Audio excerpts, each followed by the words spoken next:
Алтынбек Исмаилов, кыргыз тили. Эх, кыргызым, ойлончу, эсти жебе. Эн атаңдын айтканын сен эски дебе, тарыхты сен тарсатып салган менен, таңдайыңа сайлар эски жебе. Какшап келем, тоо кетип балдарыңа, каргыш сөзгө кабылып калбагыла.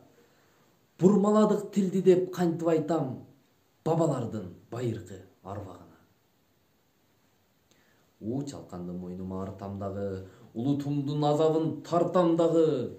Уnuттук деп тилимди кантип айтам, урпактарга уялбай аркамдагы. Тилсиз элдин тукуму курут болгон, тилин сактап калган эл улут болгон. Ата салтын мурасын унуткандар, акыр түбү тирилөй дудук болгон. Ташты сыгып тарыхты төккүм келет, тилимди мен туутутуп өткүм келет. Эне тилин эсерип чаңгандарды, эне тилде ашатып сөккүм келет.